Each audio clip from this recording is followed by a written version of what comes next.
My name is Stephanie, and for a long time, I believed my marriage was stronger than any secret I carried.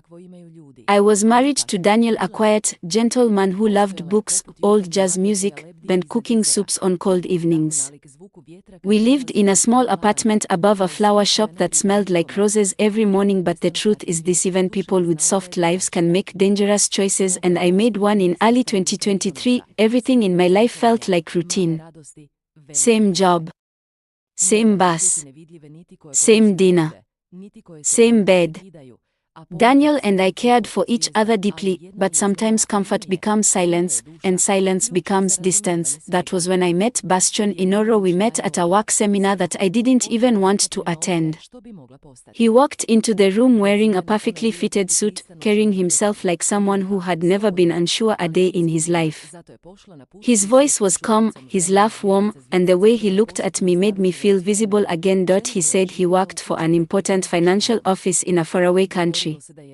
I didn't understand exactly what he did, and honestly, I didn't try very hard to understand. I liked the mystery. I liked feeling noticed. Point 1 Conversation became 2. Point 2 became messages. Messages became meetings, and soon, meetings became something else entirely. Something I knew was wrong, something that lived quietly in shadow. The videos during one weekend trip, while we were lying on a hotel bed talking softly, Bastion recorded a few videos. He didn't ask. He just held up his phone with a smile and said he wanted a little memories. I laughed. I let him record, and I told myself it didn't matter, that no one would ever see them. When I returned home to Daniel, I folded those memories away in the deepest corner of my mind and pretended I had never stepped outside the lines of my marriage. But guilt has sharp teeth, and secrets leak through cracks. October 2024, the month my world broke, the day everything fell apart, was unusually quiet. The trees outside had turned bright orange, the sky was pale, and the air tasted like rain. I opened the apartment door and immediately sensed something wrong. No soft jazz music. No smell of soup. Only silence. Daniel was standing in the living room, my phone in his trembling hand. His eyes were red. He looked at me the way someone looks at a memory right before letting go. I saw something, he whispered. I didn't know which video he had watched, maybe all of them. I felt the world collapse behind my ribs. Who is he? Daniel asked, still in that quiet, painful voice. I didn't answer at first. My throat felt like it had turned to stone. He pressed play. I heard my own laugh come from the phone, one I didn't recognize anymore. That was when the truth finally crashed down on both of us. The days after the discovery, we didn't scream. We didn't break things. We didn't argue through the night like in movies. Instead, we lived in a cold, heavy silence that wrapped itself around us like fog. Daniel moved to the couch. I stayed in our bed but barely slept. Every morning, I heard him crying softly when he thought I couldn't hear. It was the kind of heartbreak that doesn't explode, it settles like dust, choking everything slowly. On the 6th day, he left a note on the kitchen table. I can't live with this. I can't live not knowing why you needed someone else. Please let me go. Next to the note were divorce papers signing the end. I stared at the papers for hours. My hands shook. My heart felt like a piece of broken glass. I wanted to explain. I wanted to tell him I had felt lonely, that I had been foolish, that I had never meant to hurt him. But explanations don't sew wounds shut, they only remind you where the knife went. So I signed. When Daniel walked into the room and saw my signature, he nodded. Not angrily. Not coldly. Just sadly, like someone watching the last light of a candle fade. He packed 2 bags. He kissed my forehead, and he whispered, I loved you. I hope you find whatever you were looking for. Then he left. After the divorce, the apartment felt hollow. The bed felt too large. The flower shop downstairs still filled the air with the smell of roses, but now the sweetness felt heavy. I deleted the videos. I deleted every message from Bastion. I blocked every number. But deleting something from a phone doesn't delete it from your heart. I spent months sitting with the truth. I made a choice that cracked my marriage. I let loneliness guide me into something I couldn't control, and I lost the person who loved me most. I am not proud of my story, but it is mine, and maybe telling it is the first step toward forgiving the version of myself who thought a secret could stay hidden forever. The moment everything broke in Malabo, that day began like any normal Saturday. The sky over Malabo was bright and blue, and the air smelled like the ocean. I went to the large shopping mall near Sipopo Road because I needed a new dress for a company dinner. I was walking slowly past the perfume shops when my phone vibrated in my bag. I did not know that this message would change my entire life. When I opened the phone, I saw a name on the screen: Daniel. My husband almost never called me in the middle of the day. He usually spent his weekends watching football or talking with his friends. So when I saw his name, my stomach tightened. I answered. His voice was strange. It did not sound angry. It did not sound sad. It sounded empty, like someone who had reached the end of something. He asked only one question: Stephanie, can you explain these videos? For a few seconds I could not breathe. My heart began beating so loudly that it felt like the entire mall could hear it. People walked around me, talking, laughing, carrying shopping bags, but for me the world became silent. I whispered, "What videos?" He said, "The videos of you and that man. The videos he kept. The videos you told me nothing about." I felt the floor under me move. It felt like the earth had opened and I was falling into a dark hole. I asked where he got them from. He did not answer directly. He only said, "Come home. We need to talk." Then he ended the call. My hands were shaking so badly that the phone almost slipped from my fingers. My throat felt tight, like I had swallowed something sharp. I stood in the middle of the mall with tears filling my eyes, while people walked past me, not knowing that my entire marriage had just collapsed in one single moment. I could not stay inside. The walls felt too close, the lights were too bright, the air felt heavy, like it was pushing down on my chest. So I walked out of the mall slowly, almost like I was sleepwalking. Every step felt strange. I kept thinking, how did Daniel get the videos? Why? Now did Bastian send them? Did someone discover his files? Did Daniel search my phone? Did someone blackmail him? Did he find something accidentally? Questions hit me like waves, one after another. There was one thought that hurt the most. Daniel had seen me in moments I never wanted to share with him or anyone else, not because they were terrible moments, but because they were private, personal, emotional. Moments captured without thinking, moments saved by someone who knew how fragile I was. I felt sick. I found a taxi outside the mall. I tried to look normal, but the driver probably saw the fear in my face. As the taxi moved through the streets of Malabo, everything outside the window looked blurry. The buildings, the palm trees, the ocean in the distance, all mixed together like watercolor. My phone stayed silent. Not one message from Daniel, not one message from Bastian. The silence was worse than screaming. I pressed my hand against my chest, trying to calm my breathing, but nothing helped. All I could think was, how many videos did he see? Which ones? How much did he watch? Did he watch with anger, with confusion, with disappointment? I felt my heart breaking in slow motion. Arriving home when the taxi stopped in front of our house, I felt like a stranger standing at my own door. The gate was half open. Daniel never left it open. That alone scared me. When I entered the living room, the first thing I saw was our television. It was turned off, but I could tell it had been playing something because the remote was on the floor and the cables behind the table were pulled out, like he had disconnected everything in anger. Daniel was sitting on the sofa with both hands on his head. His eyes were red, but he was not crying anymore. He looked tired, defeated, older. He did not shout when I walked in. He did not stand up. He just looked at me with eyes I will never forget, eyes full of hurt. He asked in a tired voice, "How long did this go on?" My lips parted, but no words came out. I wanted to explain. I wanted to say I never meant to hurt him. I wanted to say the videos were never meant to exist. I wanted to say Bastian had a way of making everything feel safe, even when it was dangerous, but I could not speak. My voice was trapped inside my throat. Daniel showed me his phone. The screen played a video of me smiling, brushing water from my hair, while Bastian filmed me in the hotel mirror. I dropped to my knees. It felt like the ground had pulled me down. He whispered, "I was your husband. Why did you give another man parts of you that I never got to see? Why did you trust him more than me?" Tears finally slid down my face, but Daniel was no longer looking for answers. He had already made his decision. He stood up slowly and said, "I cannot stay with someone whose memories belong to another man." Those words felt like someone had torn open my chest. When he left the house, Daniel walked to the bedroom, packed a bag in silence, and came back to the living room. He looked at me one last time. No anger. No shouting. No insult. else, only sadness. He said quietly, I hope one day you understand what you lost today. Then he walked out. When the door closed, the house felt bigger and emptier than I had ever felt in my life. I lay on the floor for a long time, crying into my hands, unable to understand how everything had fallen apart so fast. I kept thinking, if only I had stopped Bastion, if only I had deleted the videos, if only I had told Daniel the truth before someone else told him, if only I had been stronger. But it was too late. The damage was done. The videos had destroyed everything.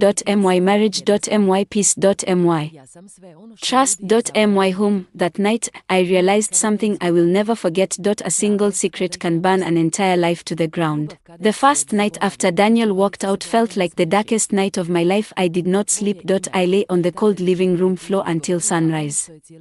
My eyes were swollen, my throat hurt from crying, and my body felt empty, like someone had taken all the strength out of me. The house was silent, too silent, a silence that felt like punishment. For hours I kept replaying everything in my mind, the videos, the phone call in the mall, Daniel's eyes filled with pain, his voice when he said he could not stay, the sound of the door closing behind him. Every time I remembered it, my heart felt like it was breaking again. When morning came, I walked slowly to the mirror. My face looked pale, my hair was messy. I looked like someone who had lost something important. I told myself I needed to stand up, but every time I tried, my legs felt weak. The house looked strange without Daniel. His shoes were gone, his jacket was missing from the hanger, his favorite mug was not in the kitchen. The house felt like a memory. During the next few days, things got worse. I went to work, but I could not focus. My coworkers whispered because news travels fast. People looked at me with pity, some looked with judgment. I wanted to disappear. At night I stayed awake, thinking of where I went wrong, thinking about the videos, thinking about Bastion,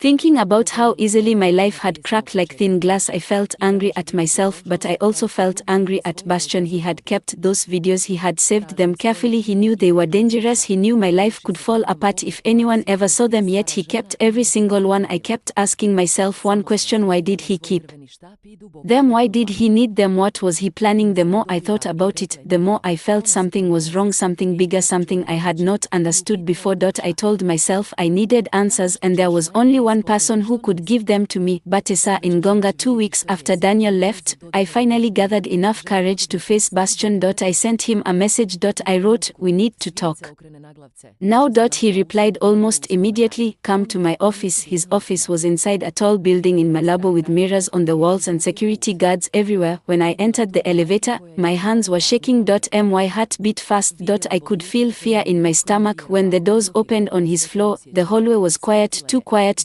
I walked to the end of the hall and pushed open his office door.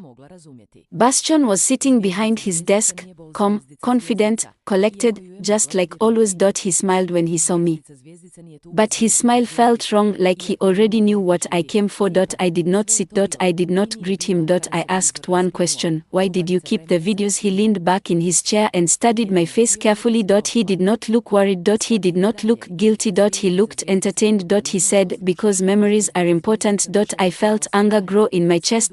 I said, they were private moments. You had no right to keep them. You destroyed my marriage. His expression did not change. He lifted one eyebrow and said, I did not send anything to your husband. If he has the videos, someone else gave them to him. I froze. Someone else, so it was not him, it was not Bastion. Someone else had the videos. My voice trembled. I asked who could have gotten them. He stood up slowly and walked toward the window. He looked at the city below like he was thinking deeply. Then he said something that made my whole body grow cold. You do not understand the world I work in. People watch everything. People listen. People take things. Nothing stays hidden forever. His tone was calm, but his words felt sharp. I asked again who took the videos. He turned to me and said, someone who wanted leverage. Someone who wanted to hurt you. Or maybe someone who wanted to hurt me. I stared at him, confused. He said, I kept those videos in a secure folder. But someone accessed my system. Someone hacked into my files about 3 months ago.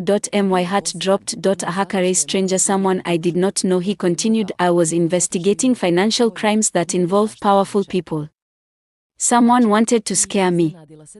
And using you was the easiest way to do it. I felt dizzy. So the videos were not leaked because Bastion betrayed Matthew, were leaked because someone wanted revenge on him. I asked, why did you not tell me your system was hacked? He sighed softly, because I did not want you to panic. And I thought the person would never use personal files. But I was wrong. His voice sounded sincere, but I did not trust him completely, not anymore. I asked him why he kept so many videos in the first place. He looked at me with tired eyes and said, because I wanted to remember a time when I felt something real. My life is full of lies and danger. You were the only part that felt honest. I did not know what to say. I felt angry. I felt sad. I felt confused. Part of me wanted to shout at him. Another part of me wanted to cry. Another part wanted to run away. He stepped closer and said, I never meant to hurt you. But I cannot control everything. And now someone else has access to our memories. That sentence broke me. Our memories in someone else's hands. At that moment I realized something important. My life had not fallen apart only because of one mistake. It had fallen apart because I had trusted a man who lived in a dangerous world. A world I did not understand. A world where secrets were weapons. A world where love and danger walked side by side. I left his office without saying another word. My heart was heavy. My legs were weak, but I knew one thing for sure. I needed to know who took the videos. I needed the truth. The next day, Bastion called me. His voice was more serious than ever. He said, I checked everything. And I found something you need to know. He asked me to come again. When I returned to his office, the atmosphere felt different. There was tension in the air. Fear, pressure, uncertainty. Bastion closed the door behind me and locked it. Then he sat down and opened his laptop. He clicked on a folder. The folder opened to a list of strange documents, codes, and system logs. He pointed at one file. He said, this is the name of the person who accessed the videos. My heart stopped. I asked quietly, who is it? He turned the laptop screen toward me. I saw a name. A name I recognized. A name that made my knees weaken. He said, this person has been following me for months. And when he found your videos, he used them to destroy your marriage because he knew it would cause pain to both of you. My voice trembled. Why mine? Why my life? Bastion looked at me sadly and said, because you were the weakest point in my life. The only place where I cared. The only place where I was not protected. His words hit me like a punch. So that was the truth. Someone attacked Bastion through me. Someone used my memories, my videos, my secret moments as weapons. I was not just a woman who made a mistake. I was a target in a game I did not even know existed. I asked him, why did you keep the videos even after the relationship ended? Why not delete everything? He closed his eyes for a moment and said, because you were the only real thing in my life. I thought keeping the videos would help me feel something human. But I was wrong. It only destroyed everything. There was something painful in his voice. For the first time, I saw guilt in his eyes. He whispered, I kept them because losing you felt unbearable. I did not know the cost until it was too late. I stood there in silence. The man who once made me feel special had accidentally ruined my whole world, not because he wanted to hurt me, but because he lived in a world where danger followed him everywhere, and that danger had finally reached me. I walked out of the office with a heavy heart. My marriage was gone. My life was broken. And the truth was more painful than the lies. Now I knew the name of the person who took the videos, and I knew that the next part of my life would be even more complicated, because now that I had the truth, there was only one question left: what was I going to do with it? After discovering the truth about who stole the videos, I felt like someone standing in the middle of a burning house. Everything around me was falling apart. The past was full of pain, the future was full of fear, and the present felt too heavy to carry. But I knew one thing: I could not stay broken forever. So I began to rebuild my life slowly, step by step, like a person learning to walk again after falling many times. The first thing I did was move to a smaller apartment in Malabo. The old house felt haunted by memories of Daniel and the life we once had together. Every corner reminded me of him. Every object made me cry. The bed felt too big. The kitchen felt too quiet. The living room felt too empty. So I left. My new apartment was small and simple. 1 bedroom, 2 windows. A tiny balcony with a view of the street below. I painted painted the walls white because white made me feel calm. I bought new bed sheets so I would not sleep in old memories. I placed small plants near the window to remind myself that life can grow again even after storms. The second thing I did was start therapy. I needed a place to talk without being judged. A place to understand why everything happened. A place to breathe. The therapist listened quietly as I told her about the videos, the secret meetings, the emotional confusion, and the moment everything fell apart. She did not look shocked, she did not blame me, she simply said, "Sometimes people look for love in the wrong places when their hearts feel empty." Those words stayed with me for a long time. At work, I tried to keep my head down. Some coworkers whispered, some looked at me with curiosity, some avoided me, but I learned to ignore them. Little by little, I found pieces of myself again. I started cooking more. I went for long walks by the ocean. I listened to music in the evenings. I watched the sunset from my balcony, and slowly, very slowly, the pain became softer. I was not healed, but I was learning how to live. One day, Bastion called me again. His voice sounded tired, almost defeated. He said, "I found where the person is, and I think you should know the truth directly from him." My hands began to shake. The name of the person who had hacked the videos had been sitting in my mind like a heavy stone. I knew the name. I recognized it, but I still did not understand why that person had done such a cruel thing. I agreed to meet. The meeting took place in a quiet room inside another office building. When I entered the room, my heart jumped. The person sitting inside was someone I never expected. It was a man who once worked in the same financial world as Bastion, someone who had been fired by the company, someone who believed Bastion was responsible for his destruction, someone filled with anger and revenge. His name was Rodrigo. When he saw me, he smiled a cold smile. A smile without kindness. A smile that told me he did not regret anything. I asked him why he took the videos, why he chose me, why he did something so cruel. He spoke calmly. He said, "Bastion took everything from me. So I wanted to take everything from him. Hurting you was the fastest way. He cared about you. He thought you were untouchable. I wanted to show him that nothing he loves is safe."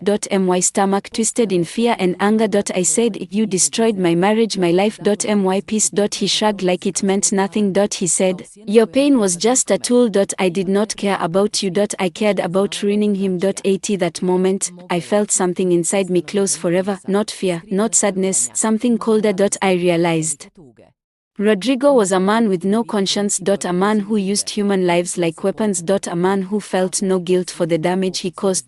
I stood up and told him, "You may have taken something from me, but you will never take my future. You will never take who I become after this." Then I walked out of the room.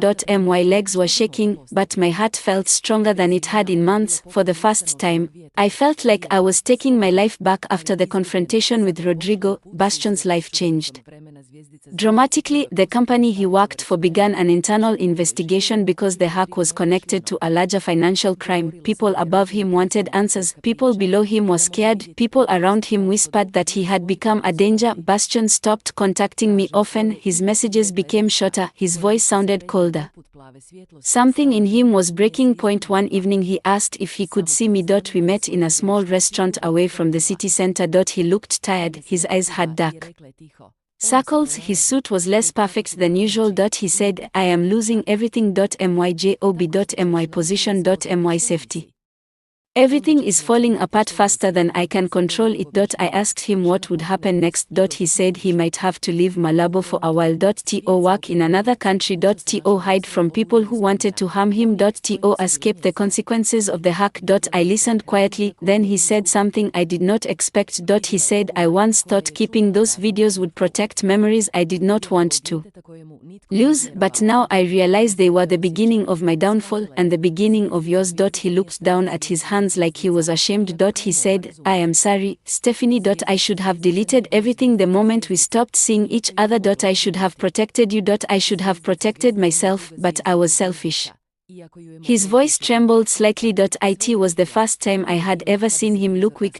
I asked him what he would do now. He said, "I will leave soon, maybe for a long time, maybe forever." He Stood up slowly, placed some money on the table, and said, "Take care of yourself and do not let my mistakes destroy your future." Then he left the restaurant.